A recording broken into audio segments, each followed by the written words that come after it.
Chers auditeurs, bonjour. Bienvenue sur ma chaîne Margot Raconte. J'espère que vous vous portez bien. Aujourd'hui, j'aimerais vous raconter une histoire du mariage de documents ou des papiers au Canada. Chers auditeurs, le mariage de documents ou des papiers est de plus en plus d'une haute ampleur pour les immigrants. Et surtout, les étudiants immigrants qui arrivent au Canada devraient retourner chez eux après la fin de leurs études ou trouver du travail dans leur domaine et suivre le processus de documents après une période donnée. En revanche, ils cherchent les maris ou les filles, citoyens ou citoyennes, en mariage pour contrer leur retour dans leur pays d'origine. C'est sûr que certains font des demandes d'études avec des moyens limités, financiers insuffisants, donc, une fois arrivés au Canada, peuvent commencer ou pas, mais cherchent les maris ou femmes en mariage pour assurer leur intégration au Canada.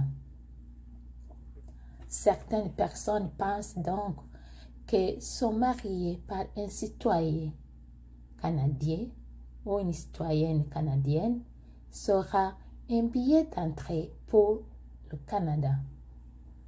Est-ce vrai ou faux? Réfléchissez-y. Le fait de marier un citoyen canadien ne vous donne pas la citoyenneté canadienne. Si vous voulez acquérir la citoyenneté canadienne, vous devez suivre les mêmes étapes que toute personne. Il n'y a pas de processus spécial pour les époux de citoyens canadiens. Loi du 26 juillet 2022. Ce type de mariage, donc, ne dure même pas. Dans une période de moins de 5 ans, finit d'être soldé par un divorce. On constate plusieurs causes.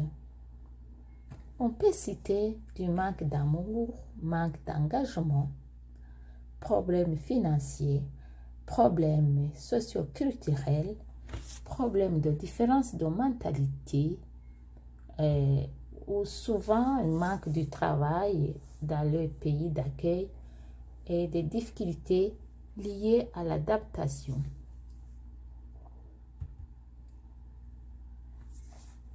Quelques conséquences non négligeables. On peut citer le stress, des troubles familiaux. Il y a aussi la violence conjugale, physique, psychologique ou émotionnelle. Des conflits interfamiliaux. Il y a des cas de suicide ou homicide, des différentes sortes de codépendance.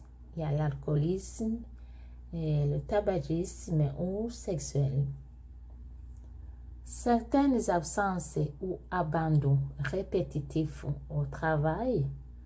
Il y a le chômage et surtout il y a la pauvreté. Des cas de maltraitance pour les enfants, le traumatisme pour toute la famille, la culpabilité. On peut citer aussi le problème de sécurité sociale et régionale.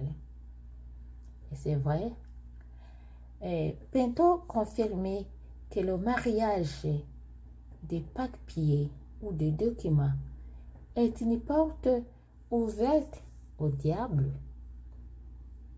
Chers auditeurs, pour le reste de l'histoire, dites-nous ce que vous en pensez.